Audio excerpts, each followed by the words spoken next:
I just hit go live.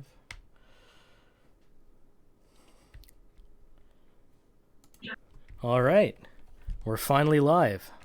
Sorry for the 5-minute delay there. Had some technical difficulties, but we're here. Hello, my name is Don Farrell, and this is the Kommando Blog Podcast. I'm joined by my co-hosts, Steve and Yosef. And we have a special guest tonight. It's none other than Dugan Ashley. We have a myriad of questions and talking points to cover, but I wanted to give the introduction responsibility to Yosef, so feel free to start us off. All right, so I'm extremely, first disclaimer, I'm extremely biased because I loved CarniK Con. And what is CarniK Con? It's a YouTube channel now sadly no longer active, in which Dugan Ashley here created. It was a nice YouTube channel that really incorporated like comedy with guns, and it's sort of like the only real other channel that you had that was like it's the FPS Russia guy. But with this, you ended up having more like actual intelligent humor, as much as I don't know if Dugan would agree with me, but as opposed to more like normie sort of stuff, and it was great. I personally loved it. Yeah, Kommando. CarniK Con was kind of something where it was one of the forerunners of having humor involved in firearms, and was kind of groundbreaking in that. It kind of gave us a lot of the modern YouTube gun meme, gun humor channels, and in many ways, it was first of its kind, and probably, in my opinion, the best. Thank you. We do we do appreciate what you did, Dugan. It was great fucking content. I loved it. No, I appreciate it. I was so happy that like when I'll put it like this. It's a double-edged sword, right? So like the absolute funnest that I ever had in CarniK Con were like the good two first years where I was like on one hand struggling to try to make the content like what I envisioned it to be, which is really difficult because it's just a lot of work and moving pieces and it's just hard. But then on the same time, when I was putting out videos and people had no fucking idea what it was, and they took it like completely literally, and it wouldn't matter how ridiculous I would make it. It would be like anything that you would do would just be literal, because it was an automatic assumption and appreciation of like if it's a gun video, it's literal, and this is actually what they mean, and this is the way that it is. And so it was like a good 2 years where it was like I was just pranking everybody, and that was like everything that I ever wanted it to be. And then when people started to figure out, then it kind of like transitioned into like, okay, now I'm like serving entertainment, and I still like doing that. It was just it wasn't quite as sweet, right? The surf wasn't quite as sweet though, right? Because I really got off on the people not understanding what it was and just putting it out there, like the first videos when they had no views and stuff, and there'd be like some views and you see like one comment of somebody that got what was going on, and then like 30 comments like either they'd be like okay guy, or they'd be like Yeah. Somebody really needs to get this in. Like, this is terrible for the gun community. Like, I can't believe that somebody's putting this out here. And that was just It's like that's you gotta be careful. You gotta be safe with your guns. Exactly. But I really appreciate that if it did something to assist people's liberty, then I'm honored. I think that everyone can sort of agree. CarniK Con, it was great. And like you were saying, like the more crazier that you went ahead and got it, is like people loved that. It just you kept going more and more production, more quality, and it ended up just keep climbing up, and like the quality. Where in the beginning you were starting out, and it was like it's not sort of like almost home style video, which I loved. And then you keep scaling with production, and you keep getting more views. And I don't know anyone who doesn't that is part of the gun community that doesn't enjoy CarniK Con. Sure. Well, now, but back when it started, it wasn't like that. But that's actually when I enjoyed it probably the most. You know what I mean? It's kind of like it's like if you were like a street magician or something, and then you're doing, you know, magic tricks, and then women were like swoon, you know, like, oh, and they were passing out, versus like then all of a sudden you're like, you know, people are coming and they're like, I got Johnny here, and they're like, go ahead, do a trick for Johnny, and then you're like, okay, here's a fucking rabbit out of the hat, you know. It's like that's like you get what I'm saying? It's like it was just really great. It was really great when it was like underground. You know what I mean? Right, right. I'm so hipster. I'm a hipster. I'm sorry. Hey, man, you know, hipsters have good fucking gun taste, man. I mean, you had an O'Malley on the machine gun special. Well, you know, that's a hipster gun and a half, and that's fucking a really fucking neat gun. They were very cool. There were some rare ones. There were some that were so. I really wanted to shoot the South African LMG in that video. I couldn't shoot it because it's too rare. There's too few of them in the United States. Couldn't fire it. What is it, like SK-77? Nice. I mean, right now we have a Canadian contact. He found himself an Alpha, which is another like really rare and neat Spanish machine gun. Oh yeah. Now the coolest one. The coolest one is the Ultimax. Ultimax, Jim Sullivan's Ultimax is it's like a space gun. It's not. There's nothing else like it. I've never fired anything like it, ever. I mean, it's kind of. I mean, the continuous recoil system that does a lot.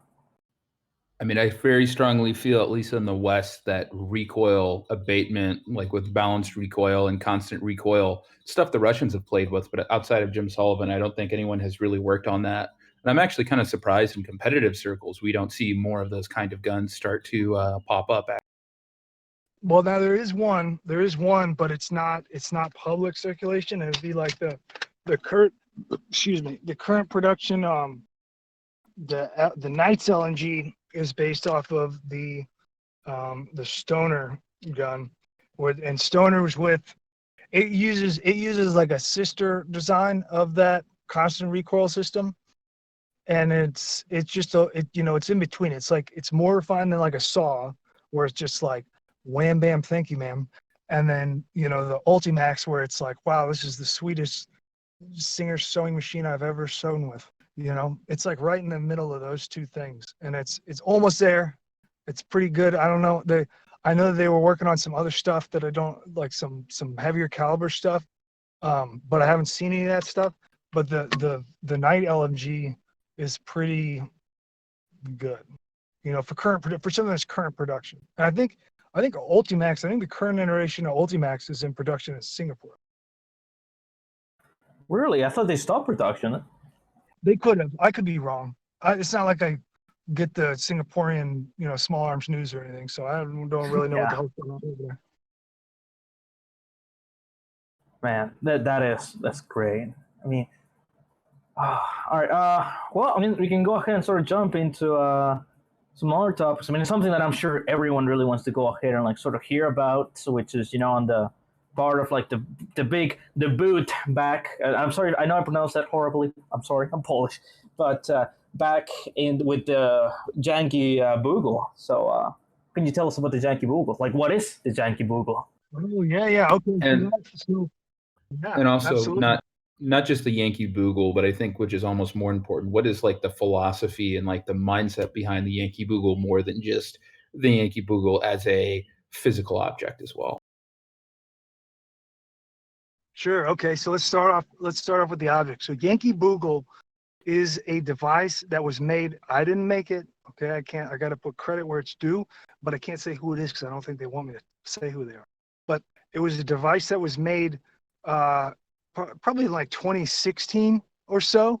And then we were sitting on it, right? And the original concept was like, what we really wanted to do, or what we talked about doing like a decade ago, was trying to seed a firearm design for a new firearm to a small arms manufacturer that's like a commercial manufacturer that had a design in it where you could just like like slightly modify something or remove something, something that would get through uh,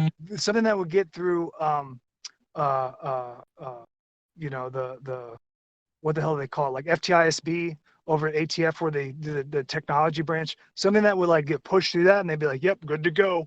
And then get it out in production for like a decade. And then just like, look guys, you just remove this. Look guys, you just drill right here or lift this up or whatever. And then boom, that was the original concept.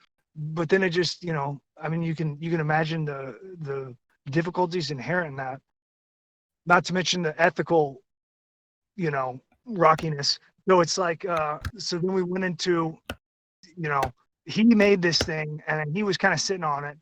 And then I don't know if he wanted to even say anything about it. Like the first year that he made it, he just kind of thought it over.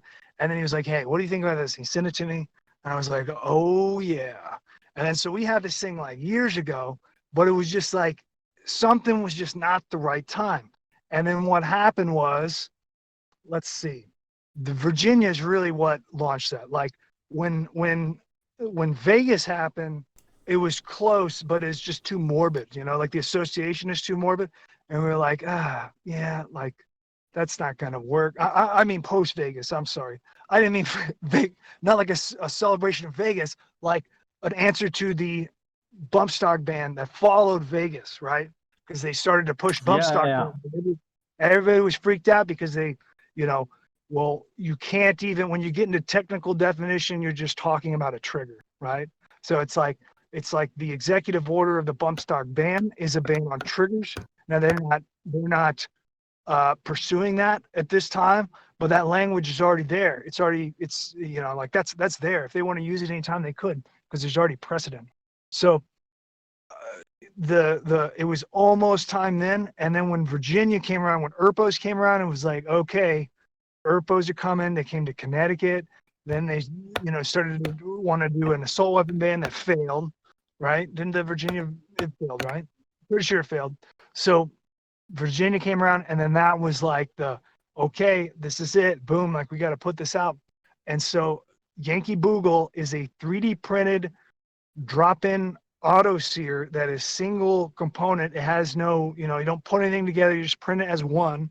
It uses the flexibility inherent in the material of any of the common 3D printing filaments, from PLA up to nylon.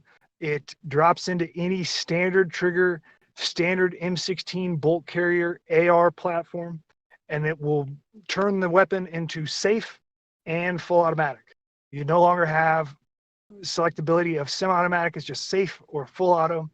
It pops in over the sear and pulls out. All that it takes is popping your rear receiver pin, opening the gun, and that's it. And so it's a and in terms of its effectiveness, it is, it's really easy to look at it and be like, that's just a piece of plastic.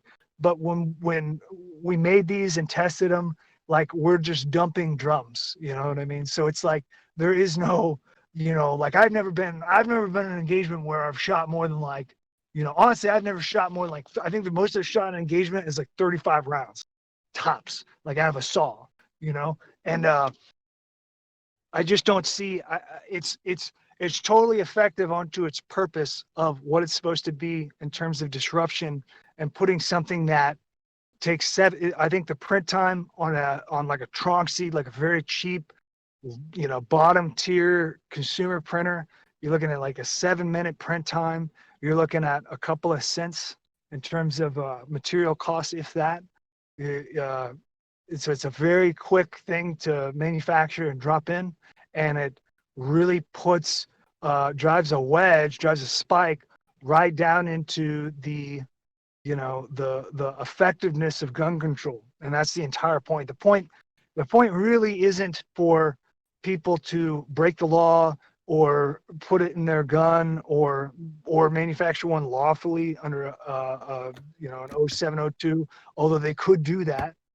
That's not really the point. The point is for it to just be out there and exist in the same way that, like, when you get pulled over, the conversation is affected by the guy talking to you has a pistol on his side. And it's like, you might not even see the pistol, but you know it's there. It exists, right?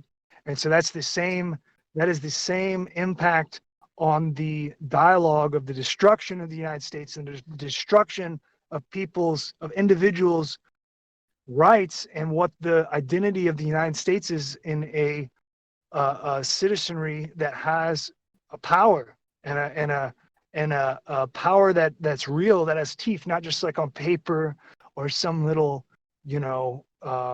memo that's read off, some declaration that nobody's read or nobody even cares about anymore, just to have actual real teeth in real time in the modern present day that exists, and everybody knows it exists. And it's out there now. It's, people would look at it and they would say this is like an immature, dangerous thing to introduce into the public. And I disagree with it on different levels. I disagree with that, but this isn't even, this is like this is put out there. If you wanted to make one of these, if that was your choice and you wanted to do that, you can do it whether you're a police officer or a civilian. You can do it whether you're in the military or not. It's like, that's how it was supposed to be in the beginning. That's how it was when we founded the country. That's not how it is now, but it is now, right? So that's the entire point of the Yankee Bogle. Now, in terms of the philosophy, the timing with Virginia is like a wall that we've hit, where it's just no longer sustainable. Like we cannot, it brings an entire host of questions on how to even dissect this whole beast that we're trying to consider right now. But essentially, we cannot, everybody in the United States, regardless of their political perspective or their economic perspective, whatever, it's the only thing that is common through every thread is that we are on an unsustainable path, and that we are a stick that is bending and bending and bending, and it is going to pop or it is going to release. And when it releases, it's going to swing back and forth until it gets straight again. And that's it. And and when that happens, there's different ways that we can do it. We can either do it completely reactionary, where we just, freaking tuck in our shirts and, I don't know. I was going to think of some stupid thing, but anyway, we can either handle it completely reactionary the entire time, or we can be decisive, critically thinking about the outcomes and deciding where is it that we want to end up as people, as humanity, because the United States is essentially the economic spearhead of globalism that's taking over the entire world. So we can either just like go willy-nilly and just get slammed around until we stop, like bumper cars, or we can try to decide where it is we want to end up, and then backwards plan from there. Well, and go ahead. Yeah, sorry. Building off of that point, so we can either be reactionary or we can be proactive. But the thing I've seen is, through censorship, through corporate control of the media, we've kind of, pro-freedom people have lost control of the narrative. So what can be done to, proactively take back control of the narrative and actually kind of be able to communicate with people and to, form communities and actually have a way forward? Because everyone wants to sit around and bitch about, oh, this is going to happen, that's going to happen. Oh, if X happens, I'm going to go out, run out my driveway and overthrow the government, et cetera. But then nothing ever happens. So what is kind of like concrete steps to like retake that narrative and actually like fight that battle in the middle of the minds versus just hiding in our forums, hiding in our basements, and just saying, oh, screw it. If the day ever comes, we'll do something, and then do nothing. That's the question, right? Now, it's very important, before I even try to answer it, that people understand something that's difficult to understand and it's difficult to accept. But essentially, the entire world that is any nation that is a first world nation is completely inundated in an economic control paradigm that they cannot escape from, doing the same things that we're doing. We cannot have what we have that we've built from a foundation that is from an economic control paradigm, and hope to escape it, because that paradigm is exactly what is manifesting what we are trying to get away from in the first place. So the entire notion of like, we're going to fight, we're going to like, you can't make the ammunition from ATK orbital to the 5.56, the millions of rounds of 5.56 that will be consumed in a civil conflict or in an overseas conflict. Like, you can't manufacture it without pandering to this system that is the cause of what you're trying to fight in the first place. So people really need to understand that. And in terms of like the concept of peace, you know, like I use the word peace a lot, and people will see that as a lie because they don't see it anywhere.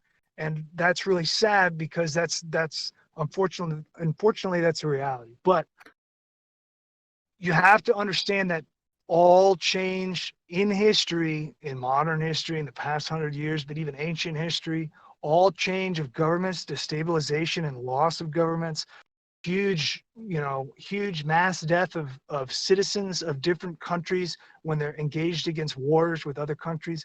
These are all things that only happen once the fighting starts. Like, under civil discourse, you cannot have genocide taking place. You can't, because it's way too conspicuous and it's too easy to blame. You have to create a situation where there's no coverage, no talking, and everybody's just fucking killing each other.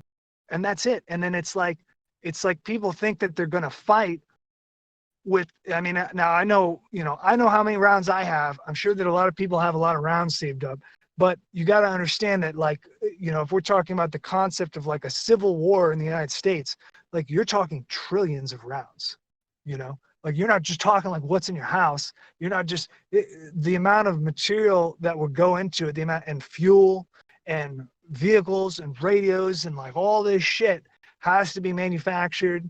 It has to, you know, and what does that feed? It feeds the very beast that is the causation of the entire conflict in the first place. And so you're running around chasing your tail. And what ends up happening is that when all that gets said and done, and you've lost all your friends and family, and it's been this terrible sacrifice for everyone that's been involved, nothing but suffering, broken generations for, you know, multiple generations, just an entire ripple effect. And then you're going to be sitting there tired, hungry, weak, and ready to quit. And then they're going to say, here you go, here's your victory banner, you won. And you're going to go, yeah, we finally did it. And then you're just going to step right back in fucking line where you started. And it's going to go right back to where it was. And so this is the concept that people need to get through their head and understand. You have to understand that you are in a fucking panopticon, and you are not going to get out unless you realize that not only do you need to think outside of the box, you need to realize that there's no fucking box at all. And there never was.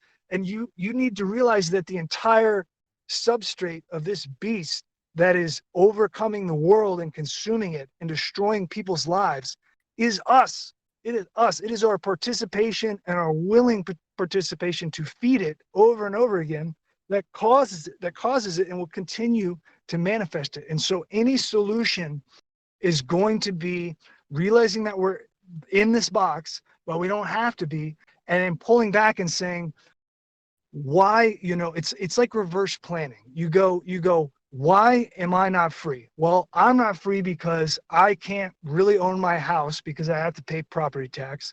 And I get centralized electricity, I get centralized heat, I get central water, I get all these things. And then who maintains that? I'm down at the water plant. Where do those pipes come from? Where do they get manufactured at? Where does the steel come from?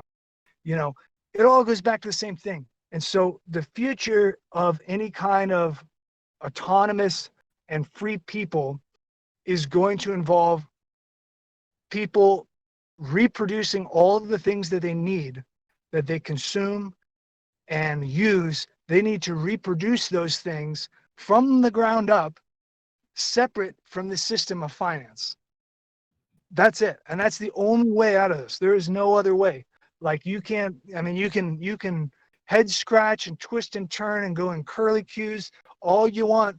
But if you're still using the finance system that's in place, then there's no escape. I pretty much completely agree with you. In my day job, I actually worked in a mid-size investment banking firm, and it's kind of shocking. I've also worked in Washington, where you see that, in the past, capital serves the nation, but in many ways now, in the age of globalization, where capital essentially runs the Western world, and like, I mean, you look at with like President Trump, like how many of his people who aren't generals are, from like Goldman Sachs or other similar organizations there. And again, this is one of the interesting things where people coming out of libertarianism. It's a very hard pill to swallow that like business and finance capital isn't our friend, but it's a very important discussion to be had. They're very different things. So like the sorry, I'm grabbing a water here. I'm like walking around outside. So they're very different things. So because of the term capitalism, it gives people ideas of things that they don't even understand in the first place. So like what you have, I'll tell you what, like you want to know what the United States is right now? The United States is communist, okay? The United States is consumer commercial communism. And just because you get a paycheck, just because you can go on Amazon and buy a little dingle, does not mean that you have free markets. Like you just have a bunch of isolated, compartmentalized markets in which you can, have a choice between A, B, C, D, E, or F. But that doesn't mean that it is a free market. Like there is no free market.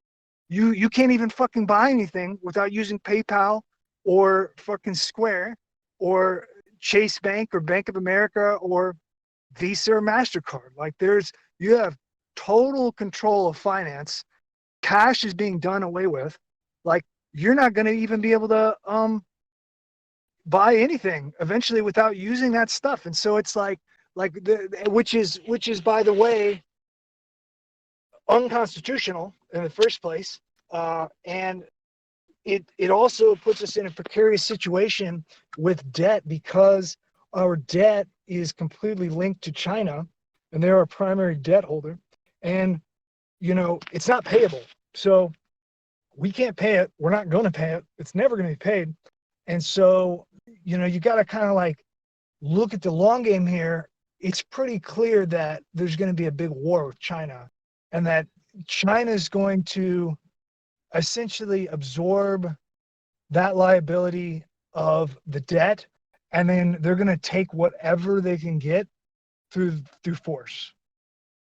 I think with the other thing with China that's kind of interesting to know is, so in 2008, Western financial institutions had bailouts. They did credit default swaps, not credit default swaps, but they had, essentially Federal Reserve bought bad assets and pumped money into the system. Well, one of the interesting things with China, sorry.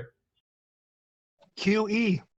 Yeah, QE, exactly. Well, one of the scary things with China is, so they hold our debt in treasuries, but it's because no one wants to really use their currency. And in a situation like now we have with coronavirus, the Chinese want to use our treasury bonds to do QE on their own. Right. But then it's like, hey, what happens when China has a crisis and they try to use that to bail out their economy? And then we're like, no, we can't pay that back. Like, hey guys, turns out you bought a shit sandwich.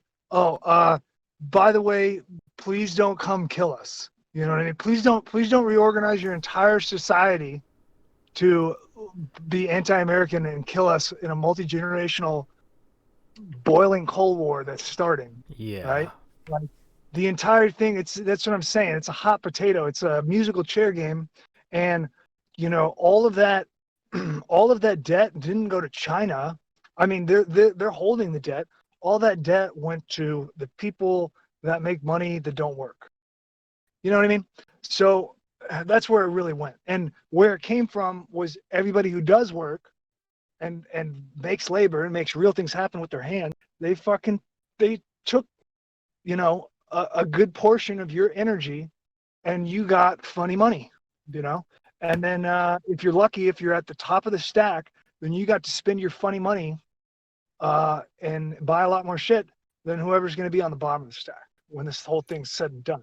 But it's all going to equal out. It's all going to equalize because that's the nature of economics. So it's like, it's a very, and it's an old, like the current paradigm, economic paradigm does not start with the United States.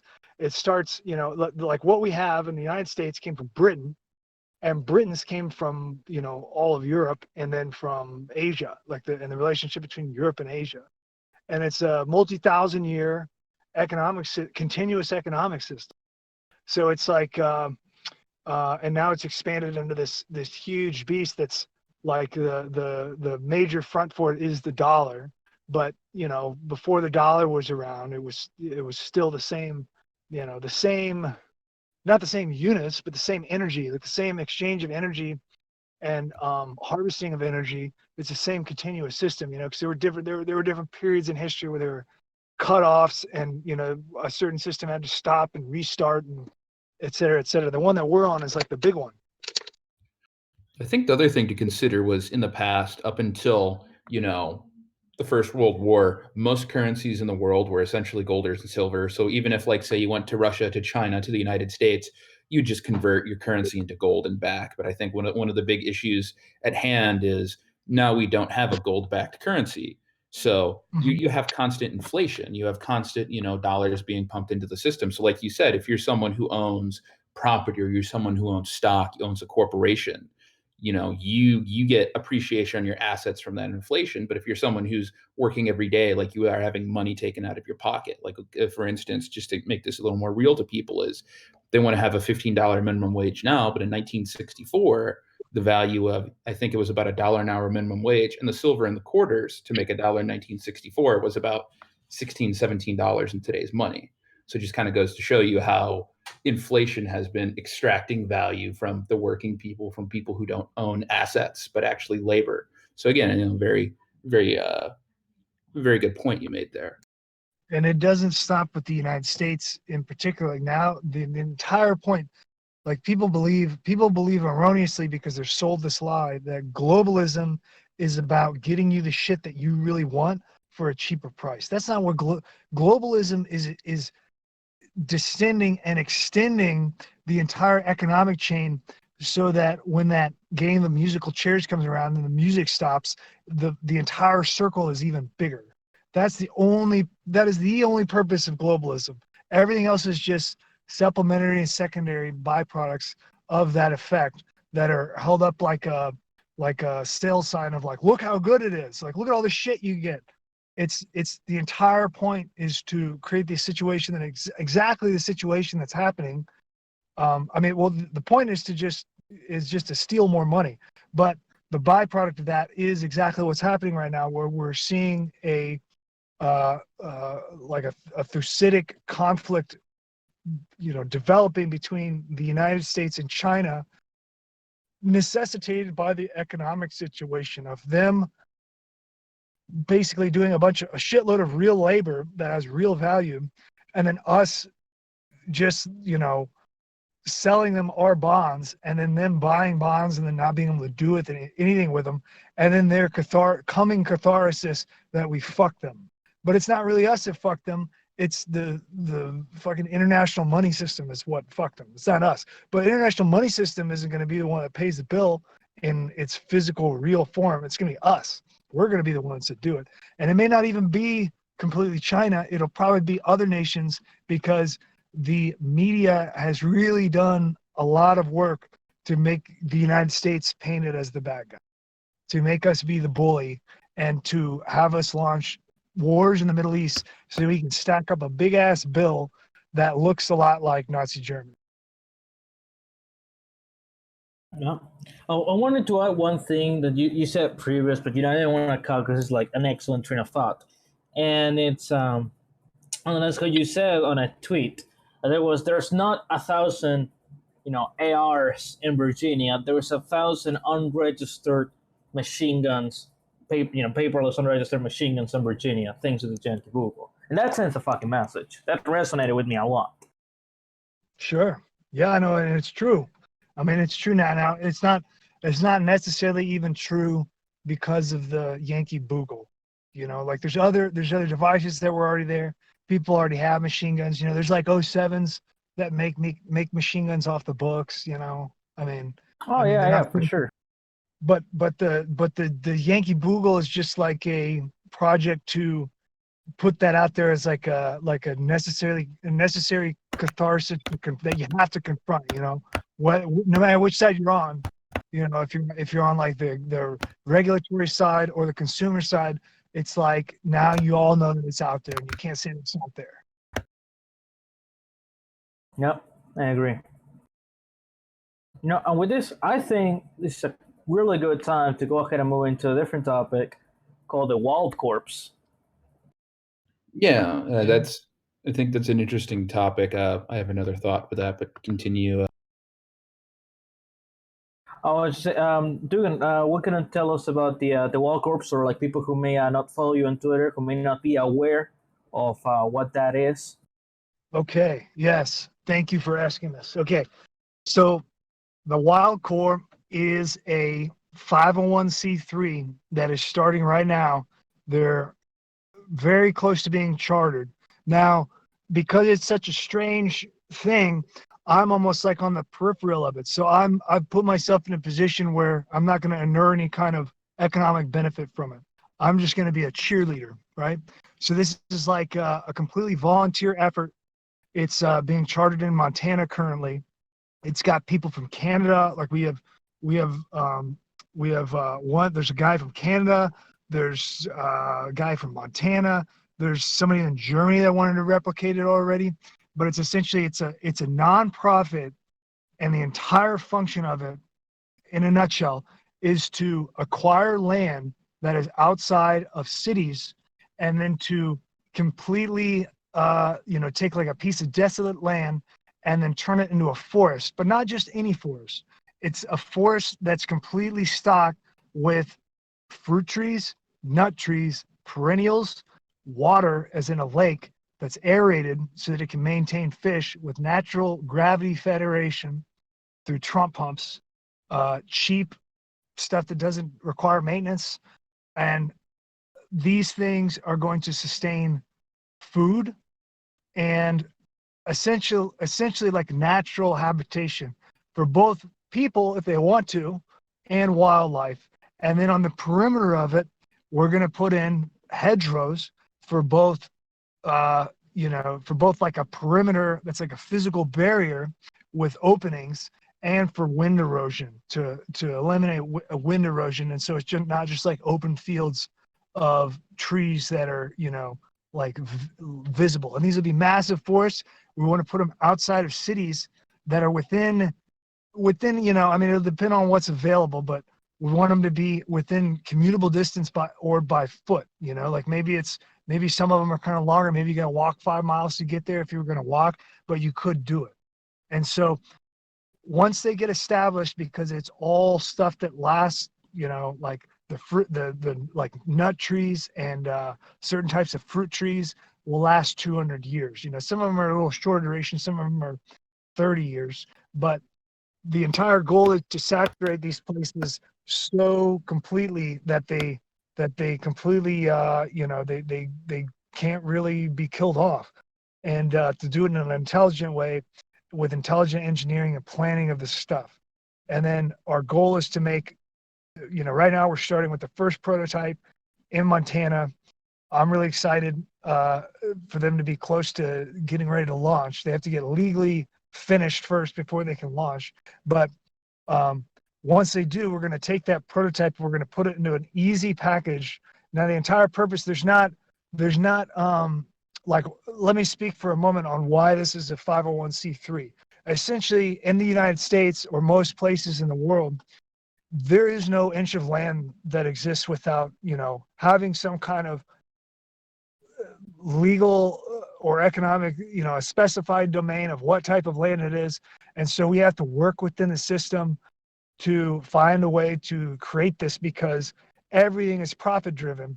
And even most of nonprofits are profit driven, believe it or not. But they work in negative economics instead of positive economics, which is that's like part of the nature of capitalism, is having like positive and negative. And so this is like a genuine, real deal nonprofit where it's like we just have to use it in order to hold the land. But the land will be released to the public and will be publicly accessible by anyone. And the general rule, which we still have to refine, but the general rule is what's in there stays there. What's outside stays outside.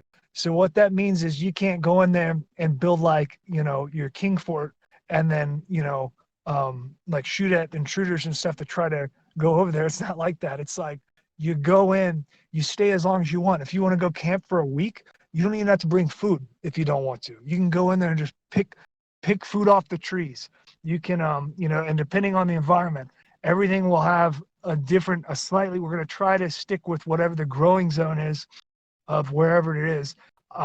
We don't want to have structures, so we'd rather not do greenhouses and stuff for winter. But once we get started, we'll look at that and see if that needs to be further developed.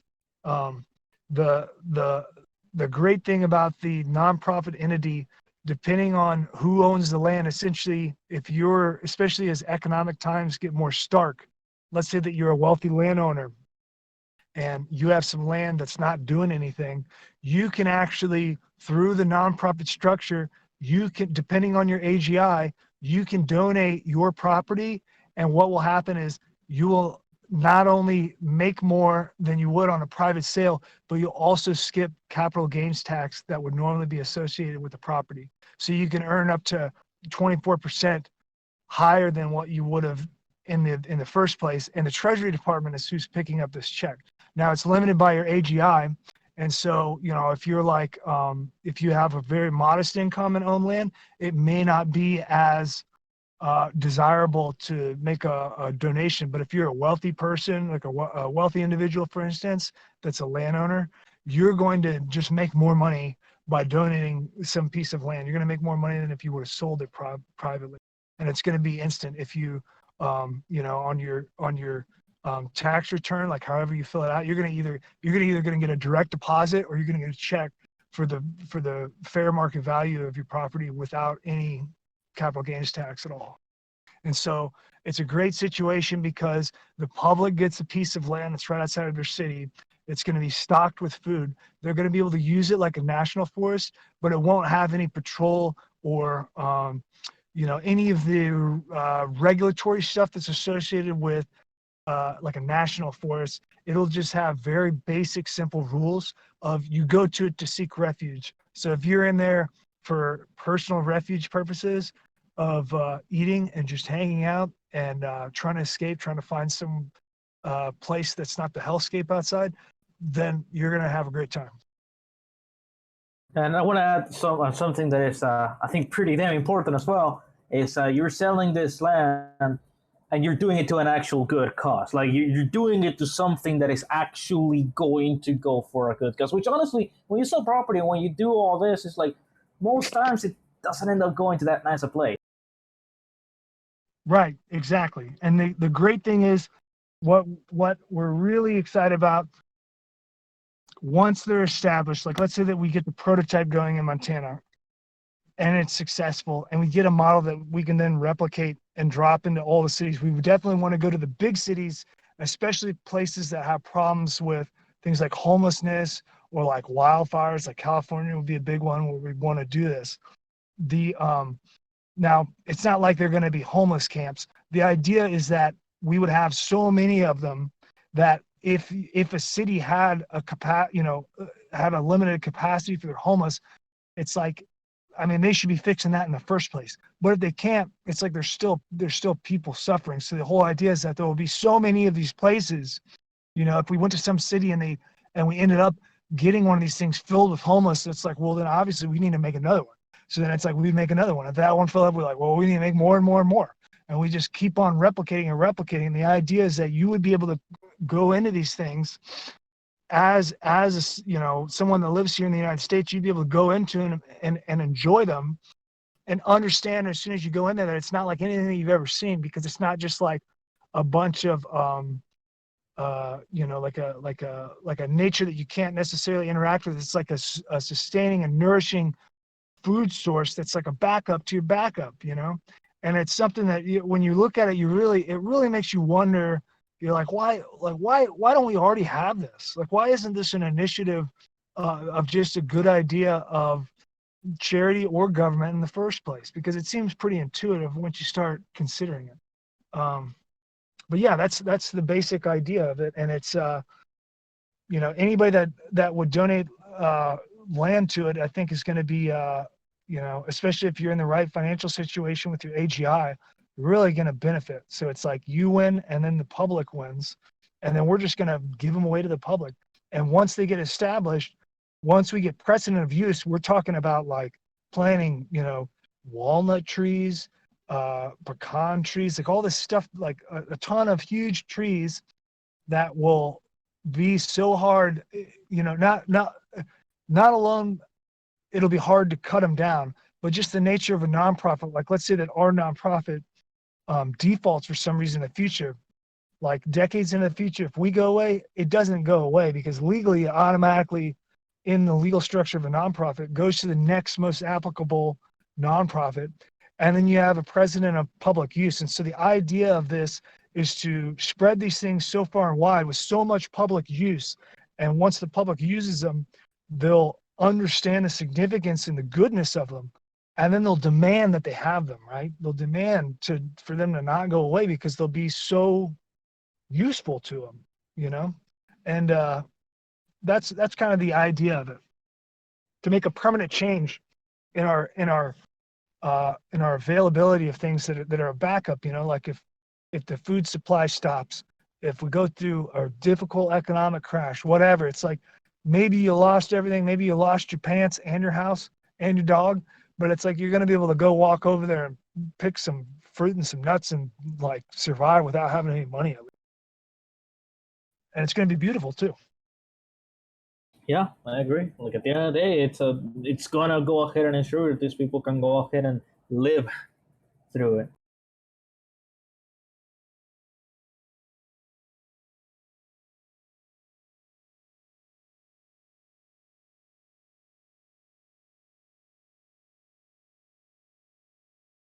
Of course, and it's also we really want it to be, like part of the reason that I'm not, I'm not putting myself into like a paid position. I'm just doing it as like a personal endeavor, and it's very important to me that people understand that this isn't like other things that you've seen. And so like we're gonna develop this as a prototype, and then we're gonna put it into a logical stepwise package that then we can give to other people, so that let's say that they have some kind of organization, they have their own nonprofit, then they can implement it and help spread it, because we're not going to be able to cover these things all over the world or the United States. We can't do it ourselves. Our goal is just to create it and make it real and work out all the bugs and figure out how we can have this exist in the world that we have, and then bridge the gap between the world that we have and where we want to go in a real way. And it provides almost like a third route, right? Like it's a third route, because everything is privatized for profit, or it's like a public structure for profit. And this is almost like a third rail of going to, let's just make something that people can have, just to have it, just for goodness. And then we'll make it so that we don't have to put anything into it to maintain it, other than maintain its legal status and recognition of what it is. Like that's the only thing. These things will, once they get going, they're gonna sustain themselves, mostly. I think that's Sorry, I was gonna say, has anybody brought up to you any ideas or concerns about the project that you might have thought about, and you answer to them, oh, this is how we would tackle this problem or this issue, either on a large scale or a small scale? Has there been any level of criticism that you would like to address, perhaps from maybe people that you know personally or strangers alike? Yeah, the biggest thing is like, it being a refuge, and particularly, like it automatically provokes the concept of like, well, we were talking Mad Max here. This is like forest, and we're talking, it's not like that. It's like wherever the forest is, the law of there is there, right? It's just like it's like a private piece of land that would exist anyway, doing nothing, and it's going to have that same legal status. And then we're just building a bunch of fruit and nut trees on it, and then it's going to have public access. And then in terms of like legal liability, that's something that will have to be worked out later. But our first initiative is the model of the physical forests and getting them up and figuring out how we're going to get seedlings from. We're probably going to work with state nurseries because most states have pretty intensive nursery programs. And so we're probably going to, it kind of makes sense that we start off working with them in order to get seedlings to plant. But then, of course, I'm sure that we'll have to expand into doing that stuff ourselves so that we can be more efficient once it's up and running. But the legal side, I think, is mostly what people look at when they're like, how does this work exactly? In terms of the actual biology, it's pretty simple because everything that we put in there is perennial. It's already a perennial plant. So it's irrigation will be important, like how the land is set up with water flowing through it so that it can access all the right places to feed plants and for the nutrient content of the soil. But that's all site specific. So it's not really, it's like something that we'll have to work out in specificity as we build models and implement them. Yeah, Unless there was great. I did get sorry, go on. I was saying I didn't know if there was something that was a concern that you thought of. I guess we received a couple. For example, on the chat, and like I got a DM asking, for example, say that a hiker passing through the property has an injury, and like if he wants to sue, who would be sued? How would that be handled? Right. So in the now this gets into a second part of it. So initially we'll have to cover it with liability in some way, and we have a corporate lawyer right now that's volunteering to work with us, but we're almost dividing it into two stages, where the first stage is just creating the forest and then looking at how we're going to implement access to the public. The second stage is to create a third legal category of a refuge. And what I mean by this, and this doesn't exist. So it's almost like when I discuss this, it's almost like, we're just kind of like talking about stars here. But essentially, there is not a legal category of a refuge where it's a legally recognized concept where it's like a police officer can go in there, and when they're in there, it's like they're seeking refuge. They're engaging in refuge, and it's an acknowledgement of that what this is providing doesn't exist out in the public anymore. Like everything is inundated, everything is in play, in game, and it's like we need a place where there is a legal status of refuge, and it'll be something that will have to be worked on politically and achieved. But a lot of the stuff with insurance and liability is a tangent of this beast that's causing all these problems in the first place. And so it's like, I think the ultimate goal is to have, I don't want to use the term like Mad Max, but it's almost like that. It's like you can either have these places or not. We gotta make them and get them physically existing first. And that's the first step. And then we can work on all the shit that's going to happen, right? But if we don't have any forests with food that are available to the public, then you won't have any, which is exactly where you are now.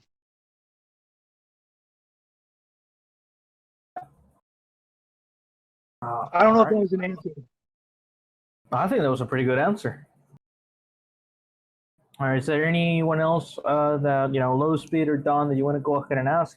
I think we can move forward with some other questions. I do believe we could move forward. I did want to say again, because it got cut out, but I do believe that the Wilderness Corps is a very peculiar project. I appreciate the detailed explanation of it all, and I know that, of course, like anything else, there are things that are subject to change and improvements, and as things are worked out, I'm sure there will be ways to go about getting over certain challenges or certain obstacles in the way, and I do hope the best for it.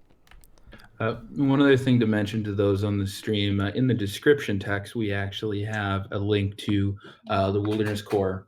And then also, I think, this is a wonderful idea. And I think with kind of the distributive manufacturing, like with 3D printing and CNC machines, like building that, new kind of economy, reconstituting the economy from the ground up, I think that actually is a way forward. It's something that makes me personally hopeful for it. So thank you for kind of sharing your project and kind of illuminating a path forward for society.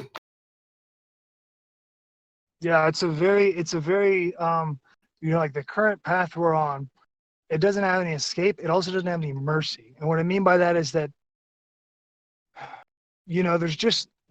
we're really kind of the way that we build things and that we have built things from our foundation is kind of like somebody going all in poker. And they just continuously go all in and go all in. And it's like, well, yeah, but what if you get fucked? And it's like, well, we don't get fucked. And it's like, well, yeah, but people get fucked, like you're going to get fucked. And they're like, nope, we don't do it. But it's like, well, that's why the reason that you're not getting fucked is because you're $20 trillion in debt. But how long can that go? When are you not going to be, the prom queen? When are you going to be, when is that musical chair going to stop on you? And it's like, okay, now shit's getting real. And then when shit does get real, it's like, people think, like I live on property, I have land, I farm, I try to provide as much of my own food as I can.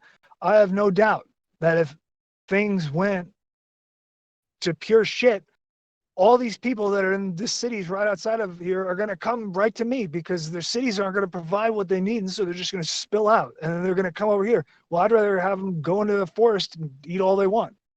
Right. So like, that's kind of like it's like a backup to the backup.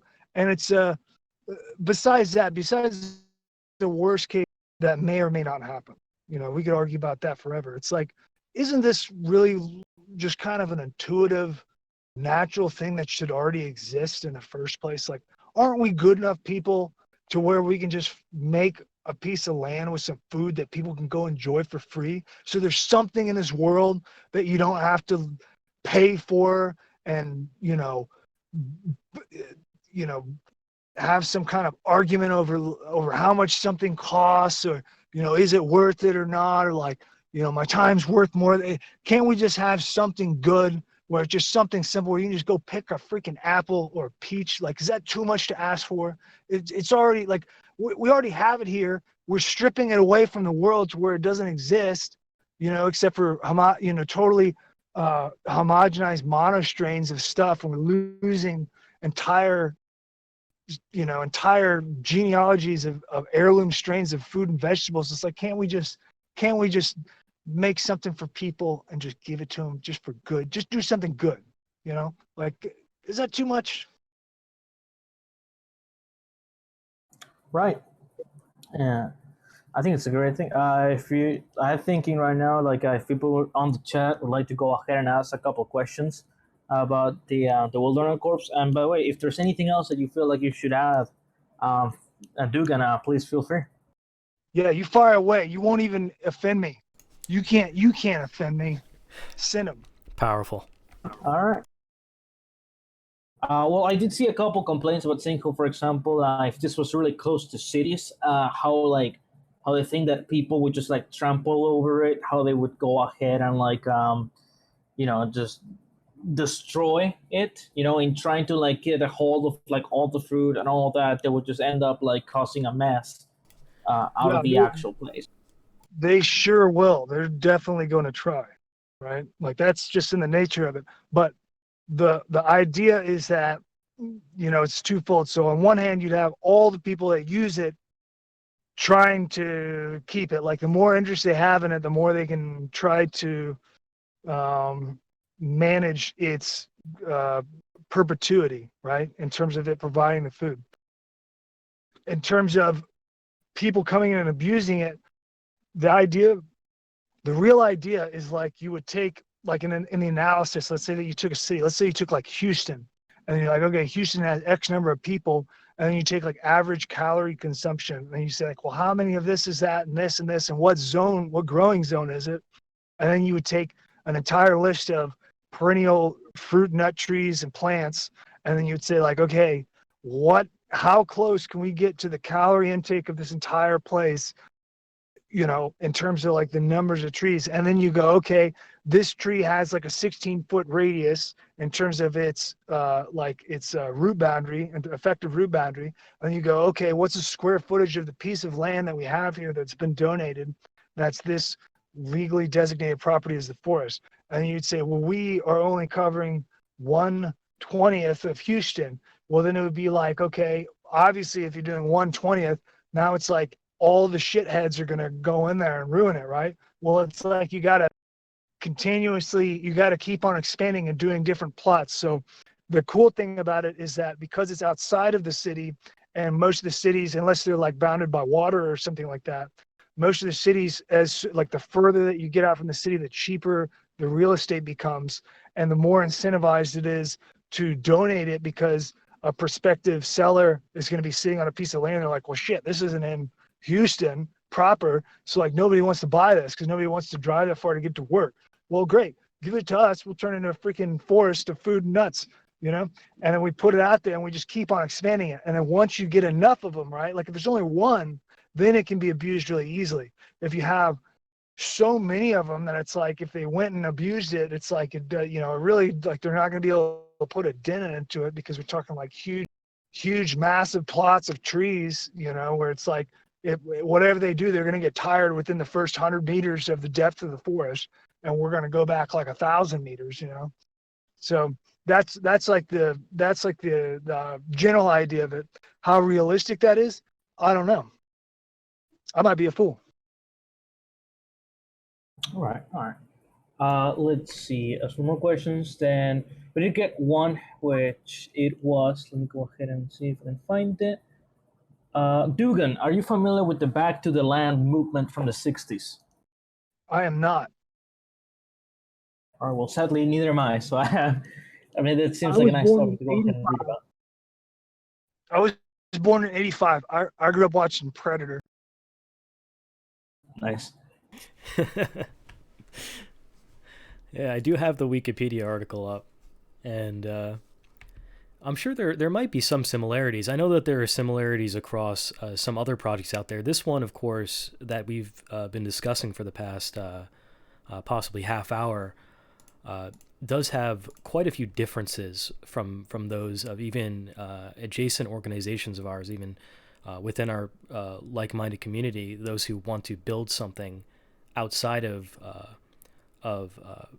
the urban lands or suburban lands out in the forest for different purposes, wanting to build something that's genuine, something that's good, that good people can get involved in. Of course, much of the criticism are, well, there's bad people out there. Well, if there's enough good people that are involved and they believe heavily in it and they actually care and put in that effort, there's a lot of things that can be done. So whether or not something like this can be done is entirely up to that group of people wanting to do it and putting that in that effort, I believe. And that goes for almost anything. There will be challenges. There are going to be, like I said, obstacles, but you could take those one at a time. A lot of the time it's bureaucracy. Sometimes it's just human nature that gets in the way, but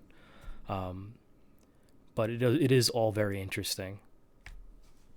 Now, the secondary expansion of it, which is far in the future, what we'd like to do in terms of the societal disruption is, let's assume, now we're not even there yet, so this is like way in the future. It's really not even a part of Wildcore's function at this point, but in terms of just like the general vision.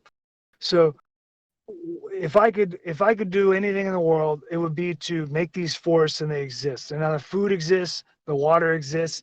Let's say that you had a big, War of the Worlds, aliens invade. You can leave the city and go out there, and you can find a spot, and you at least won't starve to death, right? The secondary, realm of this thing would be to expand it into like privately held timber farms, where we can pull fuel out of them.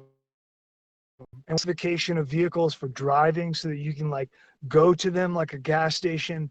You can put in some labor for planting some trees, where it's like you plant X number of seedlings of trees, and then you get wood that's already harvested. And so all the work in between, when those, those trees that you're picking up that are wood for burning, when you pick those up, all the work's done between when somebody planted the seedlings and then them just growing to maturity, which is a long term, talking a short span. So this isn't something that exists right now, but essentially like recreating all the systems that we use, like our fuel, our the way that we heat our homes, all of this stuff, creating a skunkworks program where all that's done is like, hyper investigation of alternative energy that is independent and autonomous. I'm not talking about solar panels where you go and buy a solar panel that's built in China and manufactured there and shipped here. I'm not talking about that. I'm talking about things like heliostats for heating homes. I'm talking about, like novel greenhouse designs where you don't even have a south-facing window. You have like a north-facing single opening, and then you shoot kilowatts of energy into it with heliostats reflecting sun, and then you bounce them around the whole thing with mirrors inside, so it's highly efficient and insulated. Just like wild ideas like this. Compressed air is a huge one. Like the entire world that is compressed air is totally untapped and abandoned. And every once in a while in history, you get like a revamp of it through the centuries, but it always kind of bleeds off because it's impossible to monetize. I mean, I'm sure you could monetize it in some ways, but it's not as lucrative as like power, as like coal burning power and things like that. But in terms of compressed air, you can run cars off of compressed air. There's motors that run on compressed air. The Amish will typically use compressed air in a lot of cases. They'll run their house fans on it. They'll run their machine shops on compressed air because, like I said, motors can run on compressed air. And then they use a really cool system where they'll take like the propane tanks that are normally used for just burning propane for heat for something, and they'll just empty them out and use them for air. They'll use them as a giant compressor tank, and then they'll hook up a windmill to a belt-fed compressor, and now you have a wind-driven air compressor that holds 1,000 gallons of pressurized air. But that's not it. You also have stuff like the Ragged Chutes mine that was in Canada that operated for 70 years by a man named, it was an engineer named Taylor invented it. And basically what happened was he was looking at a waterfall in Canada where the water dropped down and splashed into a reservoir that was frozen with ice during the winter. And because of the velocity and mass of the water, it punched through the ice. And then as the water comes down, it entrains air into it. And then the air gets trapped underneath the ice. And then he watched it explode the ice and pop it up and lift the entire ice. The entire ice structure got lifted. And it's tons and tons and tons. And so he saw that and he was like, aha. And so he made the Tromp pump. And what he would do is he'd take bodies of water, flowing water, and he would dig a cavity down below. He would drop the water down into the cavity. And then where it dropped down, it would isolate and turn horizontal into a horizontal chamber. And then the top of the chamber would bubble out underground, and he would trap air in there. Now, the really cool thing about that is that modern air compressors work by compressing the air with mechanical force and heat using either electricity or gas or whatever. And so you get like a thermal exchange that's really pretty inefficient. Now, if you did the propane tank with the windmill, that's the system that you would be using. But if you had one of these Tromp pump systems in the ground, where you're using the ground itself as the vessel and you're using water to entrain the air, it goes through a process that's isothermic, which is highly advantageous because you don't have any change in the thermal property of the air that's being trapped and pressurized. And you can achieve extremely high air pressures using this. And so like the Ragged Chutes mining operation went 70 years continuously in a remote location with very little maintenance and was extremely successful. And it's amazing when it closed. I think it closed down in maybe the 80s, but it's incredible that they never remade it. And the air compressed cars, there's some European air compressed cars now, but when cars were first coming out, the Model T, there were competitors that were compressed air and they got bought out. But the compressed cars, air compressed cars, are totally a realistic thing that's been around for a long time. Gasified cars during World War II, during fuel shortages in the United States and Europe, the government put out plans to convert vehicles into gasified, wood burning cars. The really cool thing about the compressed cars is that, and compressed air in general, is that most of the operating PSI ranges that we use, that we associate with compressed air, are like in the 200 or sub 200 PSI range. But you can operate with compressed air in the thousands of PSIs. And as it goes back to ambient pressure, the byproduct of that is cooling. And so you actually, like the compressed air cars, your exhaust is actually cold air and frost. And so, like, there were stories about in these prototype cars when they were first coming out, they would put like the picnic basket on the exhaust, and it would be like your cooler, so you could keep your drinks cold while you're driving around. And you can also use it for cooling, although it's not quite realistic using the pressures that we associate with air compression. But under high compression, you can create ice with decompression. So this is like an entire very simple technological field that's not at all explored. And I can see a future where we really get off the juice and really use all the things that we need to live. And even if you were still using the same monetary system, you're going to save a ton of money, and you're going to have a lot of enjoyment and having control over what you use, and it not being taken away, or not having the ability to be taken away. Sorry, that was winded. It was awesome. Yeah, honestly, it's pretty interesting. I was talking especially to some other people about that very same thing. In World War II, there was a lot of this sort of stuff usage because they tried to like reduce the amount of like civilian consumption of fuels for more than military, and it is Absolutely. honestly possible. Totally possible. There's a guy. So some really good websites that I like. There's a guy who's got he tried to he's promoting wood burning vehicles. He's an older gentleman. He's got a website called Drive on Wood, I think, where he does conversions of older trucks, and he talks about how he does it and what he's changed from the original World War II government plans. There's a website that's really good called Build It Solar, which is an entire library of alternative energy do-it-yourself projects, everything from water heating with solar radiant heat to like really super dirt simple solar distillation kits where you can take dirty water like off of a street puddle and pour it in there, and you'll get distilled pure water with no energy input other than the sun. There's and they're cheap projects. They're like, some of them are really complex and expensive, but there's some really good ones in there. And it's an awesome library. Check it out. Yeah, Build It I'm Solar. sure we can go ahead and have it for during the after edit. Once we go through it and we can edit out and add stuff, we can put the links on the screen going on.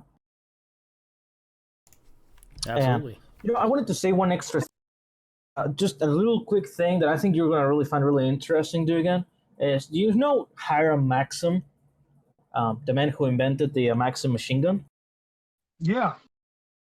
He actually had a lot of products, because a lot of people like to talk, late 1800s, you have Tesla, you have Edison, but a lot of people don't realize that Hiram Maxim actually patented and had a lot, not only patented, but actually had a lot of like pretty significant breakthroughs that made him a lot of money at the same time that you're having this really big debates in terms of electronics.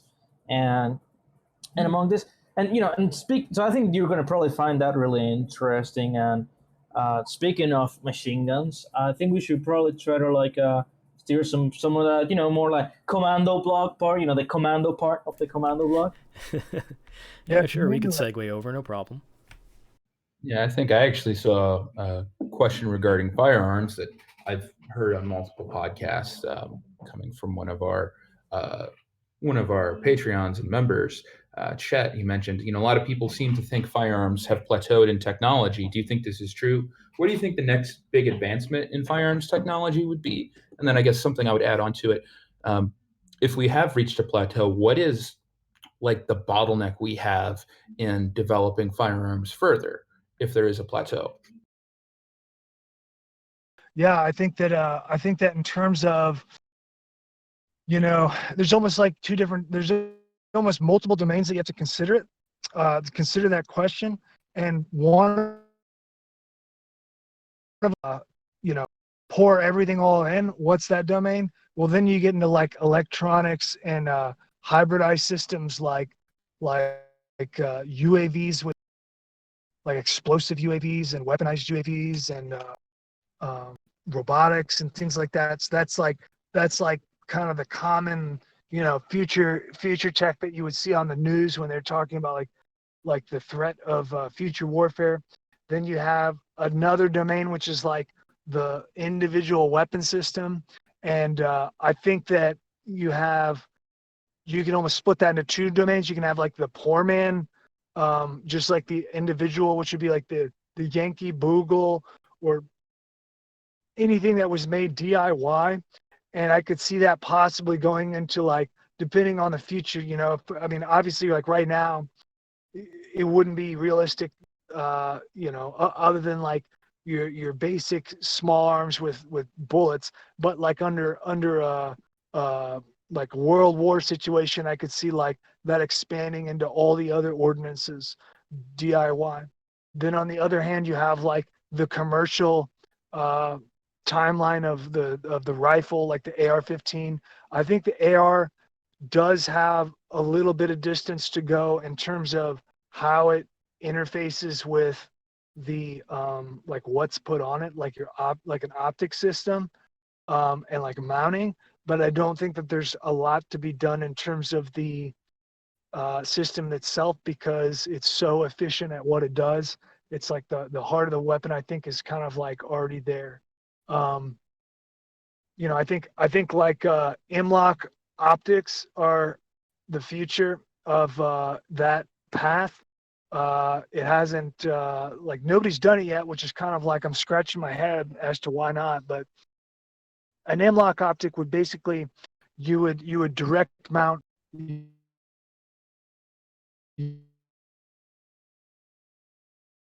like LaRue mount or something like that, with like a throw lever and all this material, extra weight, extra size.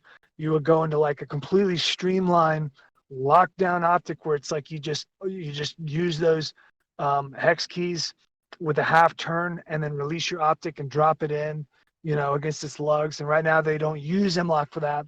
And so it would have to have a slight modification, and it would technically get out of the TDP of official M-LOK. But that is like, I think that's the future.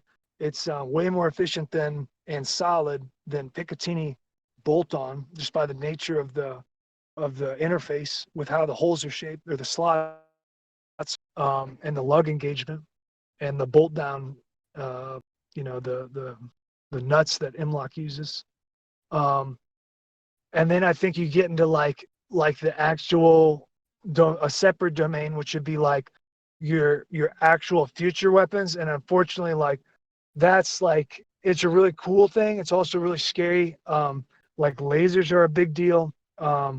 People haven't realized that right now there's an international, it would be like illegal for a military to make a weapon that would be like a laser weapon for any personnel use. That's like prohibited under international rule of warfare. But they exist, and we make them, and everybody makes some small units that infantry uses for like targeting, but that are also capable of blinding people. China is really big on it. China doesn't give a fuck, so they just do whatever. So they have entire, they have like the systems that we have, like the direct energy weapons, like the laser systems that are on naval vessels, but they have those on like vehicles. A lot of those components are like, derived from China's development of our consumer products. So like they're, plus they have no rules for their military, so it's like way ahead of the curve on that. And then they have handheld units that are designed for any personnel, and essentially, like the laser weapons, they mostly function, like they're really effective in the like 600 to 800 nanometer wave, but they go up into like the near infrared. At that low end where it's like slightly visible, it's really destructive, because in a, like, to give an example, just to give you an idea of what we're talking about here, this ballpark, we're talking like a half second of exposure from a kilometer at your eye will not only will it damage your cornea, retina, and nerve, it will actually cause like air bubbling and popping in the tissue between your eye. And it's a very short exposure duration, and it's from, it's basically only limited by what's in between you and the laser and the atmospheric interference. But if that's not there, and you receive that in your eye, like you're getting your shit fried, bro. And they're, it's pretty beastly stuff. It's pretty nasty. That's like one thing. You've got of course, like the rail guns, like the electromagnetic guns. The power density of power units like batteries and like mobile power solutions are kind of limiting on that at this point. But once we get more dense power, then you'll start to see like small arms, electromagnetic small arms, and that's really the future. Like that's the next tier after like small arms propellants, which are pretty inefficient. There's like in between those two, you have like higher energetic propellants, which like when you buy powder for reloading or something, if it's like double base or triple base, that's actually because they're using proprietary doping of the powder with high explosives. So it's like a really minor doping of the nitrocellulose propellant that you're loading, but they're already like your Alliant powders and things like that, like your expensive powders that you would go and buy in a gun store for, like fast burning powders for, like pistol calibers, things, or, high end powders. That's what they're talking about. That's where the extra cost comes from, is them doping it with high explosives. So HK did stuff with some of their high explosive cartridges.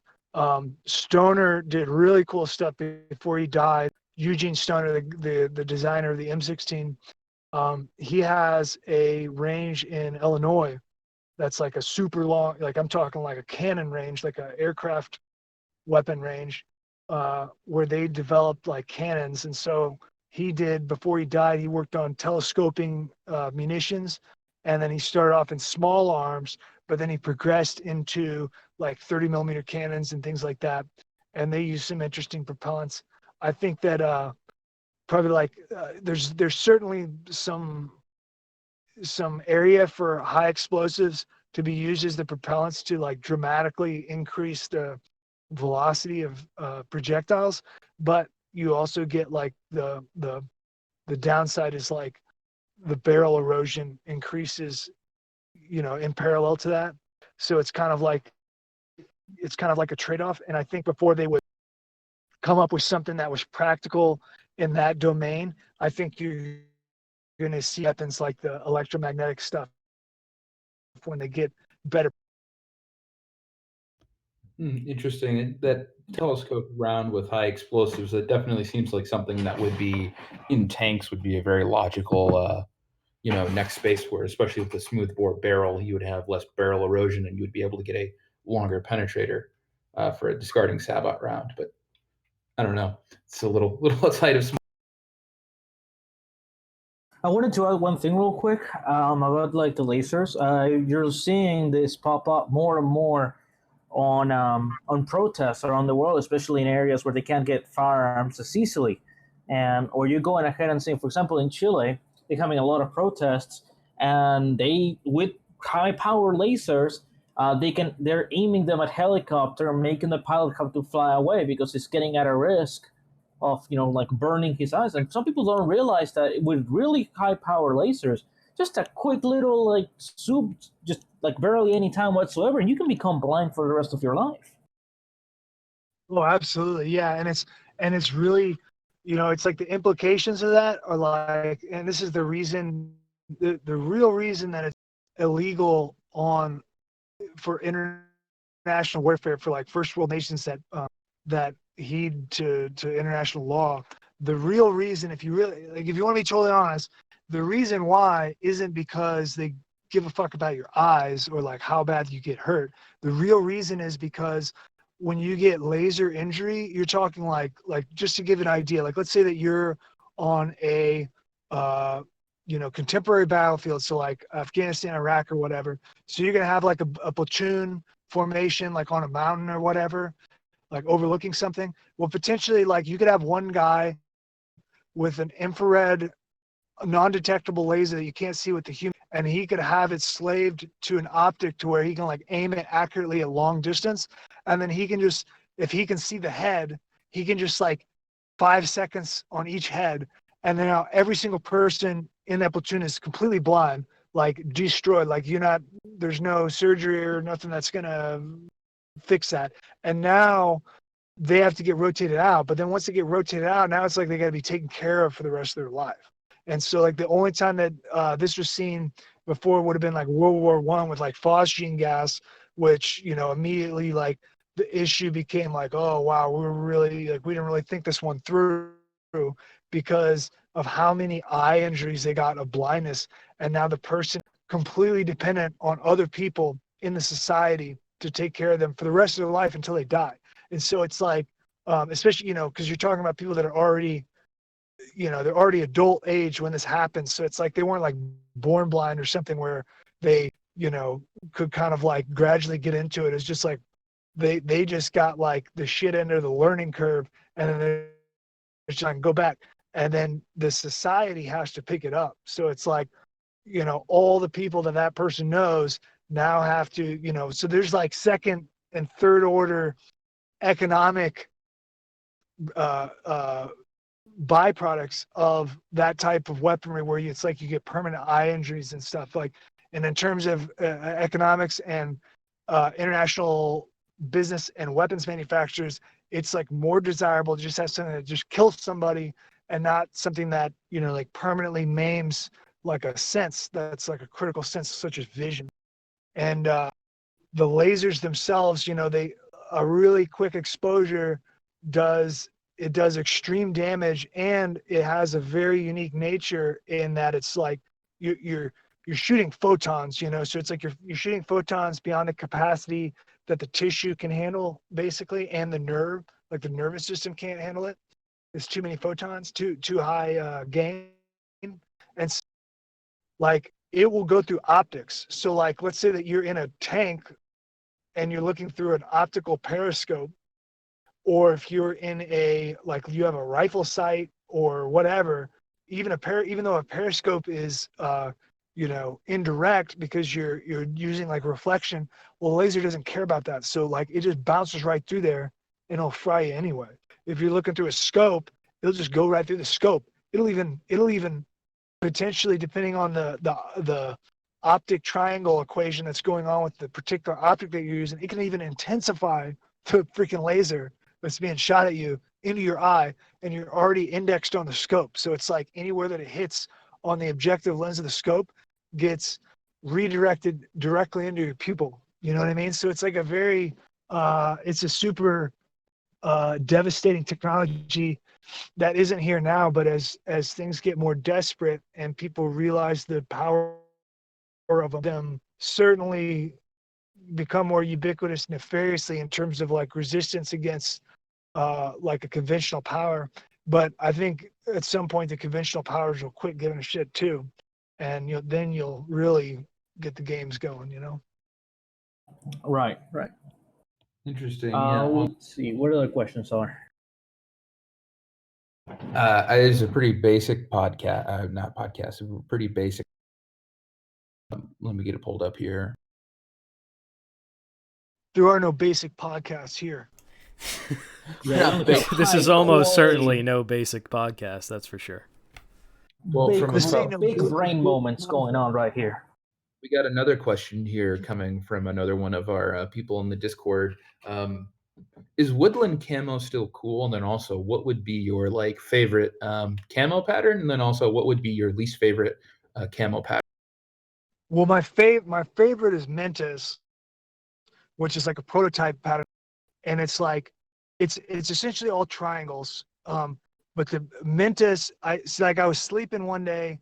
I was sleeping in the morning, and then I had this window outside my bathroom, and the door was open. So when I woke up, sometimes you wake up and you just be kind of groggy, and it was basically refracting all, and through the glass pattern, I saw all these triangles of the tree, they were on the window almost, and I was like, whoa, that's camo, man. And then I went and hopped onto AI and then threw up a pattern, and I realized it's basically triangles that are 1 inch, not only 1 inch, and then the pattern is just, and it really the 1 inch. I'm not sure if 1 inch is the most efficient size. I just picked that because it was basic, but it's incredible. It works really well. M81 woodland is great. I have a ton of M81 and I really like it. I think it's great for continental United States in the woods. Freaking awesome. Nice. All right, we can keep going to more light-hearted questions. Do not get too tired of big brain questions. I got a quick one right here. Wood grips or polymer grips on an AK? What do you prefer? What's that? What do you prefer, wood grips or polymer grips on an AK? Just in general, wood grips or polymer grips? What do you prefer? Well, if it's it's tough. I just like them all because I like the classic. I love my favorite AK that I got is a milled Arsenal with wood. It's just got the wood on there, and it's I'll never change it out. I'll never do anything to it. It's perfect. It doesn't need to change. It's great. But then if we're talking 74, I love the crazy Bakelite and plastic combinations and stuff. And it's you're not really right unless you have that anyway. So I don't know. It's just really tough. I mean, I guess it just depends on kind of what the host is and the host gun. But I really like them both. For a milled AK, wood. Nice. Very good. Right. I have another question here. I guess it might have been addressed in the past, but this would be a good one to go directly. So what kind of motivated your return to social media and a place of prominence? What was there a specific thing or a catalyst where you're all right, I'm going to reopen the Twitter, I'm going to join the sociological discourse, or just the apocalypse, Just casual reasons, This shit's getting fucked. May as well step in and try to help. It's because so essentially I'm trying to so getting off of CarniK Con. I guess I should start with that, right? So getting off of CarniK Con was a process. I would love to say fresh, trying to figure out an economic way to make it work and make it self-sustained. But that's not really why. The real reason why I got off of CarniK Con was because of the slowly, the mask has come off on social media in the last few years. And what I mean, coordinated censorship between all of the social medias, who clearly the people who run them all know each other because they run the exact same censorship program. So they're on the same page, and they have some kind of, ethical resolution that they've come up with and shared, and then it's expanded across everywhere else, but it's anti-American. And so I see the way that it affects and is more powerful than our national, I hate that word, institutional, our national being of the United States, but not just the United States, everywhere, because it's global, right? So every country, it's like a very unwelcome guest. And it is really, it's just really done a number on society. Like it's not possible to account for how many conversations haven't taken place or how many people have modified their intent of communication because they're afraid, you know? And that's like the worst possible thing that could happen besides direct violent tyranny, is like the control of the mind to where you never say the thing that you wanted to say. And it's just such an ugly thing that when I first started to see it with CarniK Con in the era that I was doing stuff on social media, it just made me so sick that it was like, you know, I really want to be out here doing this stuff, but and I want to be making material that's challenging to society to kind of stretch it back and forth. But it was like, I just can't do it the way that I'm doing it and be responsible to the reality and accountable to the reality that of the danger of it and of the, you know, like warning people to open their eyes and realize that, like, you know, they're being played and it's at their loss. And I didn't want to be, by me making videos all the time, I can't, it's like every time I make a video and it's like a happy video, like, yeah, cool, great stuff. It's like me putting a certification stamp. Dugan says everything's good. Dugan says, like, go on with everything just like it is. And that conflict really boiled in the back of my heart the whole time. I just didn't realize it until it just kind of manifested with the way that they would mess with me in terms of like monetization and censoring channels and pressuring channels. And that stuff just really disgusts me, you know, like it's just really alien to me and to my conception of Americans. And I think it's like, there's really like not a better way to define our enemy as like a national identity of the American national identity.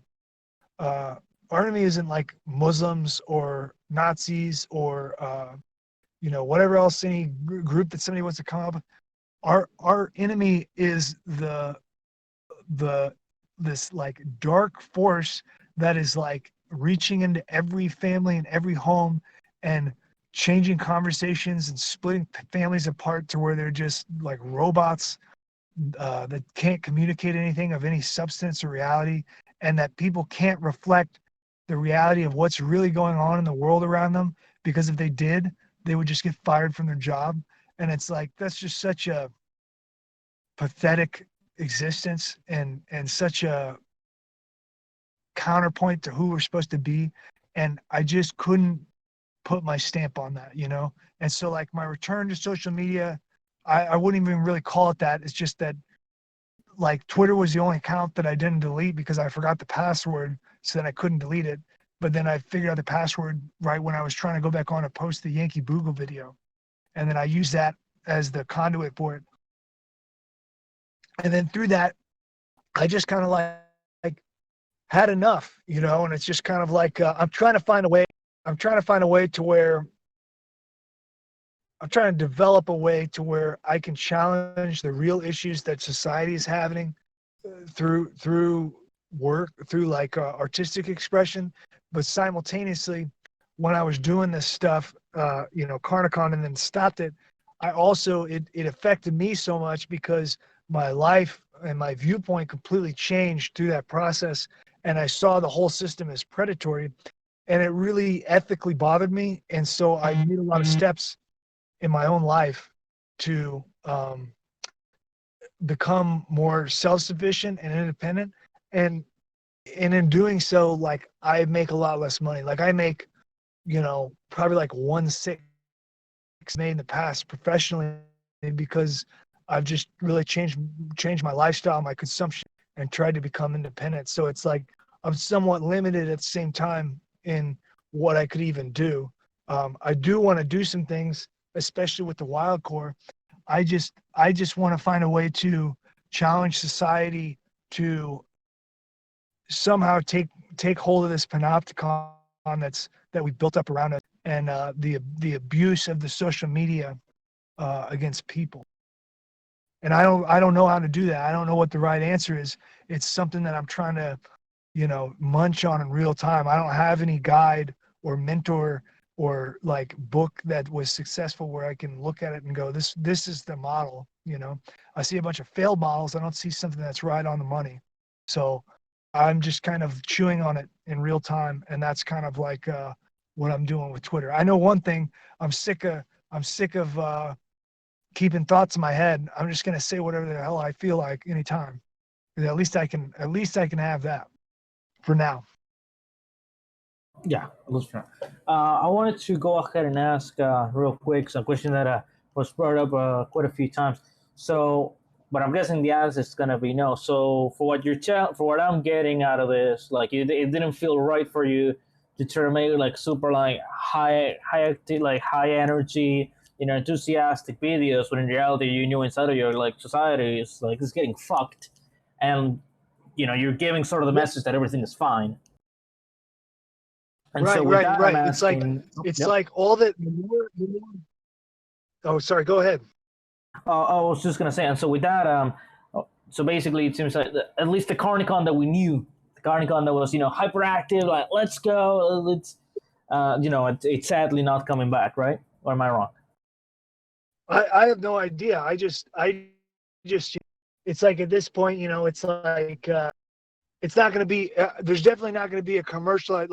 Like I don't know what I see and what people outside of it see things. So like the entire time that I was doing CarniK Con, it was nothing but like every video that I would make that people would like, I would get more and more like people trying to call me or email me and try to be like an agent manager, like manage my assets or whatever. It's like I don't have any freaking assets. Like I'm not, like what are you gonna manage? I had people like try to get in on it creatively to like try to push me in the direction of tits and ass and materialism and like flaunting money and things like that. And it's just totally the opposite direction that I wanted to go. Commercialization automatically turns into this thing where it's like the bigger that you get, then it's like companies want to put your products in there and stuff. And like I'm just not into any of that stuff because it's just so fake. And it's the opposite of what America needs. And I know that it's like it feels like it's a bummer, but it's like like there's maybe some way that I can make more material again, but I definitely don't want to continue on that same path where it's like going into something that's not true to my heart and true to the plight of people, because like people are suffering, like they're suffering in terms of it's not like a starvation, but it's not like a starvation of food, but it's like a starvation of authenticity and truth and reality and having something to look forward to, you know what I mean? And people are starving for that, and they don't have anything. Everything that we're fed is just shit. We're like mushrooms. They're just feeding us shit and keeping us in the dark. And it's like whatever solution comes out of that, I don't know exactly what it is, but I'm looking for it. Right. All right. So, I mean, personally, the way that I've seen it, in the sense of for you to go ahead and come out with like on your own terms, to have something that is actually genuine and something that can go ahead and give people hope, and you can go ahead and like really show that, hey, they're not gonna let like this motherfuckers go ahead and like step all over us.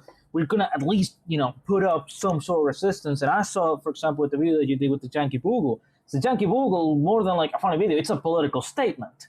And with that, I feel like, especially if you get with some of the people in the Terrence Spence, guys who are actively working and designing like stuff that is enabling people to have the tools to be more independent from the government, not needing to do background checks or stuff like that. And I feel like if you were Right. to work with those guys, you could like come onto your own like you do with the Yankee Bogle, at least seeming to me. Yeah, I'm into it. Nice. Speaking actually with that, I could go ahead and have you seen like some of the developments that have been done with like 3D printed like receivers and some of the stuff like that? I did. I checked out. I saw the AK. I saw, of course, just like AR receivers. I saw the AK receiver. I saw some of the pistols.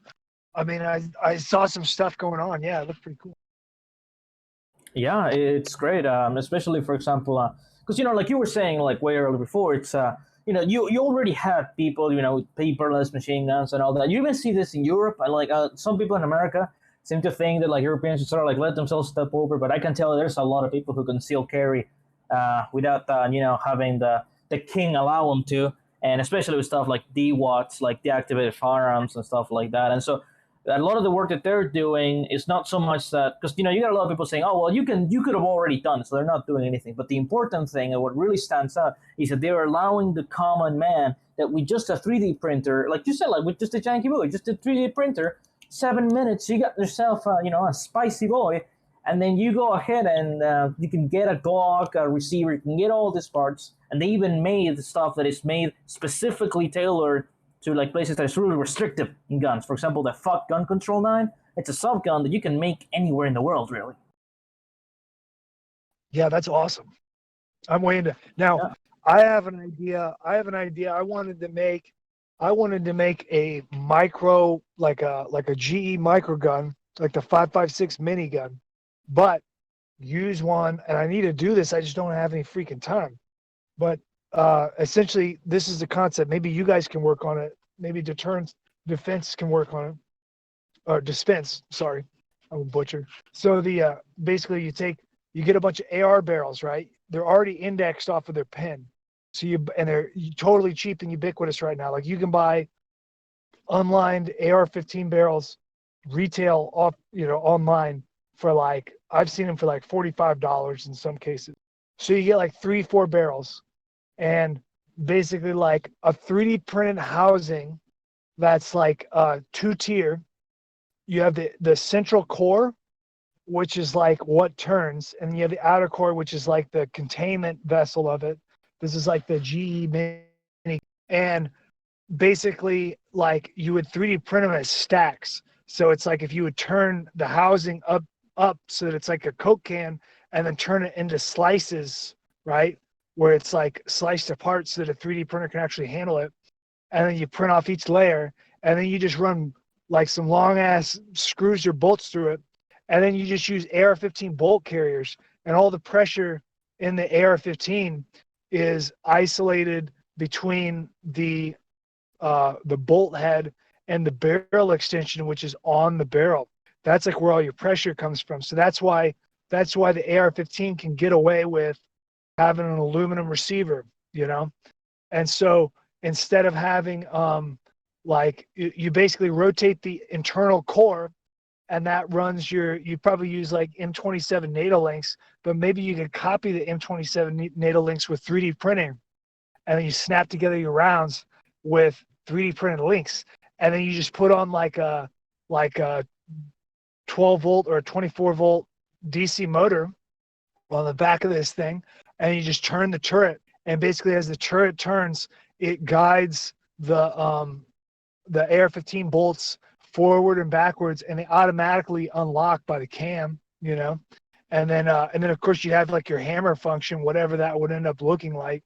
I haven't thought about it super deep, obviously, but it seems like there's a way to print a microgun that runs on belts that is a minigun, like out of 3D print. I know that sounds crazy. I can see it in my head though. It's totally possible.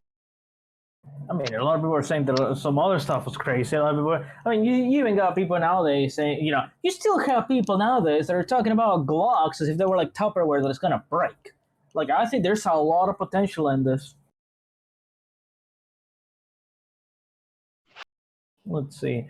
Any other like more like light-hearted questions and the like? Let's see. There Well, are no by the way, I lighthearted. should mention one thing real quick. For people who don't know, like Dugan here is a he's ex-military because in case some other people didn't know because you spoke about it like earlier.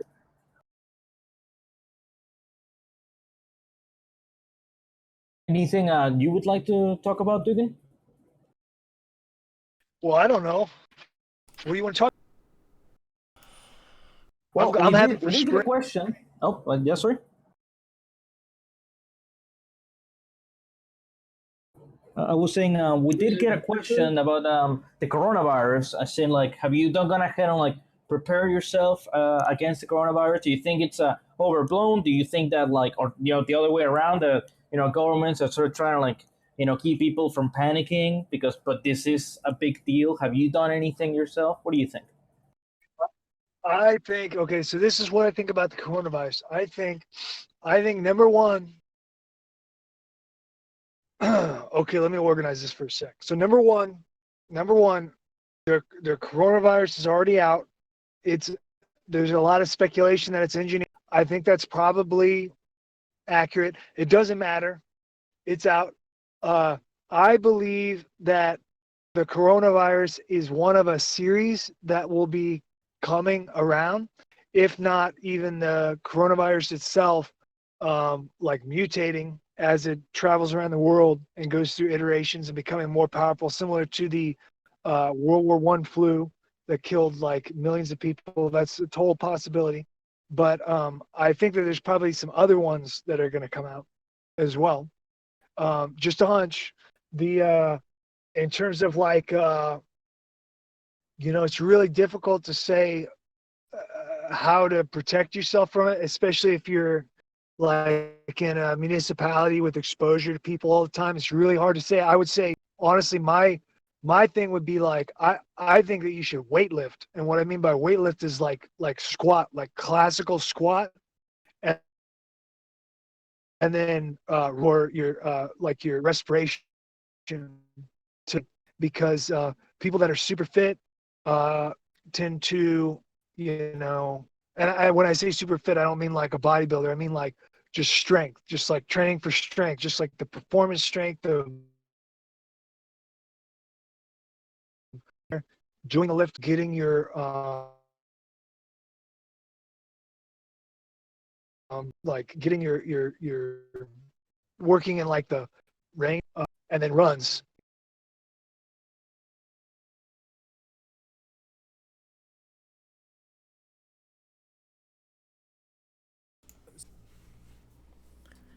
Oh, did we cut out a little bit there? Think yeah, I think we're having some connection issues right now.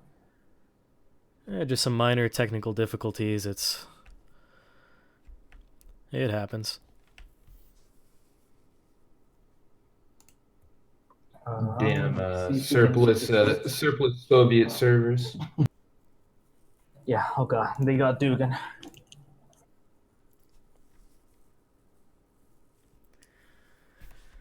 No worries. We'll wait a moment Dugan. until he gets back in.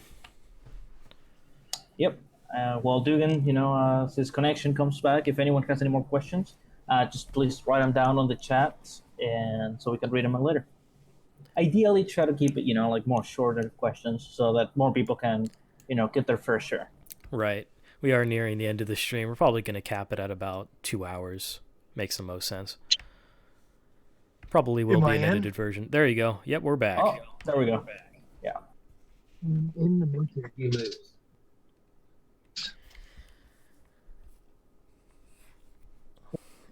What I miss? I don't think we missed much. All right. That might Just did a be- quick pause, so to make sure to wait until you came back. It's all good.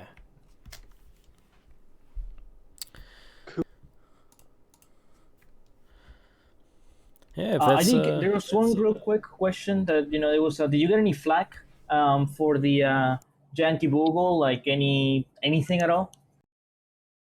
Like not me direct. Like nobody came to me complaining about it. Like I'm sure that there are plenty of people complaining about it. I'm sure. yeah, there's always dissenters to some extent. Yeah. All right. Another favorite question. Favorite anime. We spoke about this like off recording earlier, but do you have anything like that? You ever watch any animes? Yeah, but I'm old school, man. So like, like I really got out of media um just early on, man. But the I used to watch what is it? Is it Akira? Oh yeah, With Akira. the Yeah. dude. Yeah, so like Akira um that was probably like the biggest one. Most of that stuff kid because my parents didn't give a fuck, so I watched fucked up shit all the time, So I'd be watching Akira, being a little kid with the motorcycles and shit. And let's see what else. Dragon Ball Z was around when I was a kid, but I didn't really get into it personally. My brother's really into Dragon Ball Z. I think he's still into Dragon Ball Z, but it'd be like the old. I don't know if I guess it's still around. I'm talking about like the old one. Oh yeah, like the original. See, that's interesting because I know the point was brought up also before the stream when we were mentioning a small conversation about how there was a forum post or a thread on K describing I think it was a thread that you made, and people didn't believe it was you. And of course, when you visited, you said something about not knowing what was going on. Like, what is all this anime stuff? Why is it at all connected to this forum, and why does it cross into all these different topics and categories? Do you want to talk about that, and also the thing you mentioned about having to make a video to prove that it was you who made that thread? Well, I don't even know. I don't even know if I made a thread. It might have been somebody else that made the thread. And But then I you was just popped in. I was just like looking at it because there used to be other guys that would help me do the CarniK Con stuff. Interesting. Oh, another important question. Oh, yeah. Sorry. Go ahead. No, I was just gonna say I'm kind of like a little bit, internet retarded. All right, it happened. Another important question that a lot of people want to go there and know. Randy, are you still in contact with him? You guys still friends? Oh yeah. Yep. He's good. Oh, He's good. doing manufacturing. He's doing manufacturing stuff. He's doing manufacturing stuff. We're not co-located, but I talk to him every once in a while, and he sounds like he's doing real good. I'm super happy for him. Oh, glad to hear that. And a comment if you want any similar content with Randy Broshankle or his, real life alter ego. He was on several PNS Gun Nerds podcasts, and if you're someone who's interested in some of the more theoretical aspects of firearm or design, highly recommend giving that a look. It's good stuff. Dugan, weren't you also on a PNS podcast as well? Sure, yeah, the PNS guys, yep. We did a video in Utah PNS and InRange. Carl from InRange. Nice. Very cool. Yeah, that's honestly, one of the last big things that I remember you being involved with was that collaboration with Forgotten Weapons and InRange. Those guys. Yeah, and it was a lot of fun too. I liked it. It was cool for me because it was like we just like showed up and then somebody filmed with like an iPhone. Oh, that's really cool. Like, did you go to them, or did they come to you, or just happened to be? We just picked an area that was like between where we were all located and then just drove to the spot and hung out. And they were super accommodating.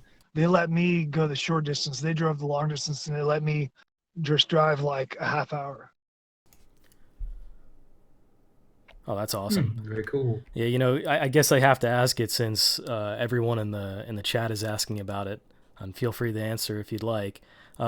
They want to know what's your favorite carry gun, if you have one right now. Yeah, so I usually carry a Glock 19. But the reason is, I would like to play around with some of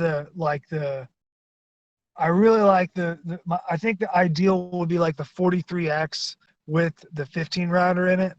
Like that's like my ideal. somebody text me. I've had some stuff like I have a really early Keltec P what is it? P32. It's just a 32. P32. I have like a really early version of that. So like Keltec was making like the plastic single stack pocket guns before anybody else. When it was just like Keltec and Car. So like I had like a P30, like I have like it's like a 3-digit serial Keltec P32. And like I was in a pizza parlor one time sitting down, like waiting in a city.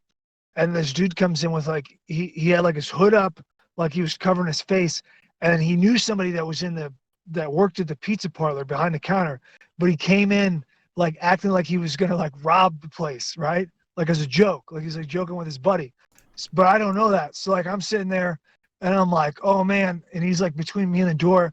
And I'm like, oh man, like, okay, I got to kill this guy now or whatever. So like I'm like reaching in my pocket and it's like a P32. And I was like, man, I don't want to shoot anybody with this. Like, this is terrible. What a terrible situation. And it really got like I got like really nervous about it. I was just like, man, I don't want to actually. So I just carry a Glock 19.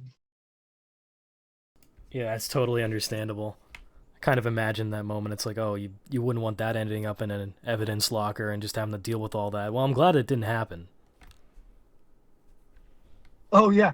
No, yeah, my precious P32. I don't want him to take that away. I was trying to see if you'd catch on that. Of course you did. It's really precious. Yeah, real I don't precious. want to do. I'd just go outside and like draw and chalk on the concrete pictures of it with hearts. Oh my goodness. Nice. But yeah, we joke. I think was that everything? Did we cover everything already? I think.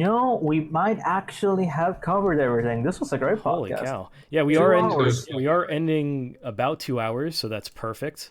Is there any final thoughts or anything you want to get off your chest, Dugan, before we end this thing?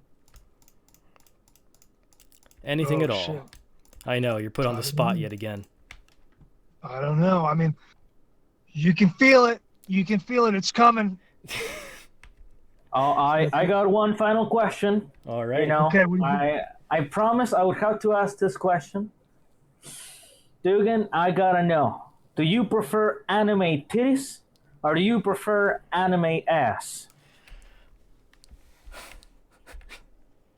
I'm sorry I have to ask this question, but I gotta ask it. I'm kind of thrown off on that one. I never got that. I never understood that. What's the whole? I don't understand what the whole. What is the anime and pornography thing? Is that like a real thing? Yeah. Oh, yeah. Trust me, it's a real thing. For some reason, we do have a large following that feels that this is important, and that we must ask it. Not only is it important, I'm terribly sorry. My hands are tied. I love you, man, but I'm sorry. No, I mean I'm okay. It's fine. It's fine. I'm not saying. I don't mean like judging. I'm not like judging, right? I just sincerely I don't understand. Like what do we talk? Like why? But why? Like the tit and the ass really exist. So why are they like? Why are we looking at the anime tits and ass? Like what? Yeah, why settle for the 2D when you can go ahead and get yourself a 3D? Is what you're going for?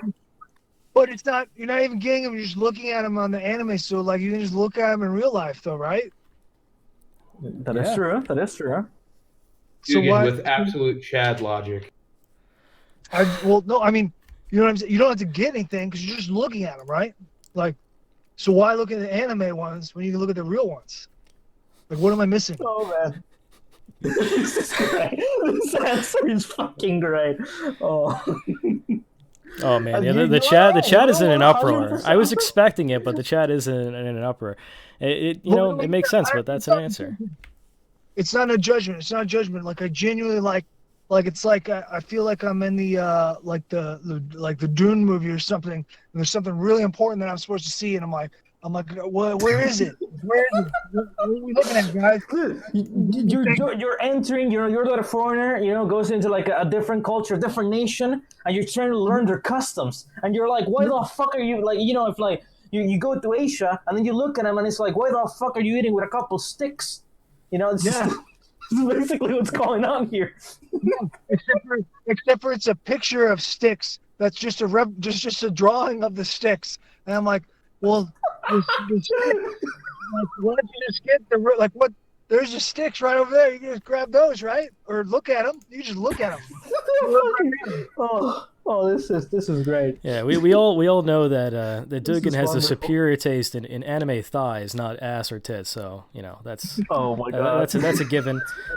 Anyhow, all that ridiculousness aside, and sorry to put you through that, Dugan. I think we'll essentially end it at that. That was a wonderful response, and I'm sure you're welcome, chat. So anyway, Dugan, thank you so much for putting up with us and for coming on to the talk with us tonight. I really appreciate it. This is a very big-brained podcast, especially the beginning half, and I'm sure some viewers did not see this coming at all, but we wouldn't have it any other way.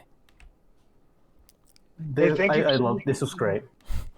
Yeah, I really appreciated you coming on here because, again, so much of our discourse is kind of at a lower level in the society, and actually like engaging in real issues. I feel it's very valuable and something that I've been excited about, and you've met and exceeded all my expectations. It is very refreshing. Yeah, thank you so much for having me on. I appreciate it. Trust me, it was our pleasure so much. This was absolutely great. Yeah, it was grand. There's really only so much we can cover in the amount of time we've allotted anyway. TKB would be happy to have you on again in the future, I'm sure. And to those watching, if you'd like to support Dugan with his endeavors, check out wild-corps.org. That's wild-corps.org. And follow him on Twitter at CarniK Con. Like tonight's video, we enjoy creating off-the-cuff content about underground firearms culture with an alternative lens or point of view. If you can vibe with it, feel free to subscribe and follow us on social media. There may be some audio defects present in this video. That's just the nature of the beast. If I were to take some words from the Dugan Vault, I sometimes take a shitty but lethal approach to producing these podcasts. But regardless, thank you all for tuning in, and see you next time. TKB signing off.